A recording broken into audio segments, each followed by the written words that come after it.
Eddie Brock is on his last leg, he's down and out, and now one of his worst foes is gunning for him like never before. What'll happen next? Well, let's hop into the pages of Web of Venom Unleashed issue number 1 and find out for ourselves. Well, here's an interesting little one-shot for us, mainly because 90% of it is with no real dialogue to speak of. As we join the comic, we see a group of zombie homeless people sniff out Eddie Brock where he's hiding in a dingy old motel room. Eddie is much too sick to defend himself. In fact, they seek to imply that maybe his old cancer has returned. Luckily, he has the Symbiote to fight off these foes, but the Symbiote is not as we remember. After their last big showdown with Null, the god of symbiotes, the Clintar suit that wrapped itself around Eddie has lost its personality, its intelligence. It's basically a beast, and now it's masquerading as a big black dog. But this doggo most definitely has its purposes. It goes out of its way to defend Eddie, and then when it smells the corruption of another evil symbiote, it decides to go and investigate. The corruption is long-reaching indeed, not only affecting the homeless humans of San Francisco, but also bleeding into the animals as well. Surprisingly though, they're not all after Eddie Brock. They've seemingly been dispatched from deep underground to carry out any number of tasks. Maybe one of these zombies will find out why kids do love the taste of Cinnamon Toast Crunch. Things only get harder and more horrific the more the symbiote dog goes underground, and hey, because this is San Francisco and because Donny Cates totally read Lethal Protector back in the day, we see a bunch of zombies piloting digger robots. This leads to a massive fight with the symbiote dog, and it's here we discover this dog most definitely has some new tricks, mainly being able to purge the evil mind parasites that are controlling these people. I mean, it's not going to win him many dog shows, but it's pretty damn useful in this situation. We discover that these pilots are more of the homeless people from the underground hobo community called, well, the Community. And that those evil red mind-controlling slugs are actually the work of Cletus Cassidy Carnage, who has come all the way to San Francisco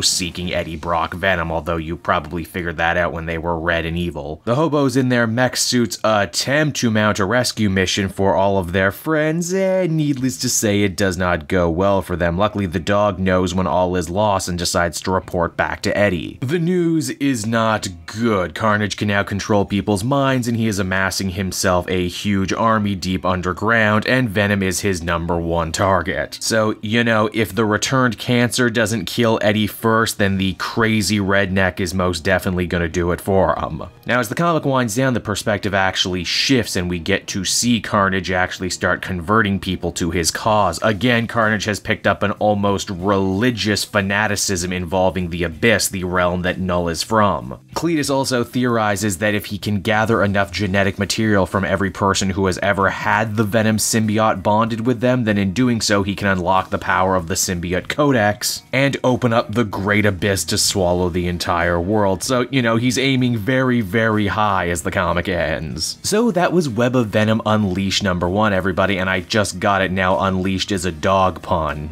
It's a nice little focus piece on the symbiote dog and lets us know that, hey, just because the classic suit has lost its voice and its personality doesn't mean it's any less of a character. In fact, its character has undergone a bit of development here. It is perhaps a little confusing that all these special Web of one-shots are not included in the main Venom series, because they're all very important to the story. This one especially is packed with important information, shoutouts to Venom lore, especially the Lethal Protector era. Ultimately though, I'd feel comfortable giving this issue an 8 out of 10. Venom under Donny Cates has become one of my most favorite surprise hits. It did really great in 2018, and it looks like the Venom train ain't stopping in 2019. Hey there everyone, it's your old pal Cape Joel again. Thank you so much for watching to the end of the video. I hope you enjoyed it, and if you did, why not check out some of these other videos I have available from the channel. Then you can follow me on Twitter and Facebook at Cape Joel, so you're always up to speed on what I'm doing next. And hey, did you know, outside just making great weekly comic videos, I'm also on several comic book podcasts, some of which are very popular. There's the Weekly Pull, which the shirt I'm wearing right now.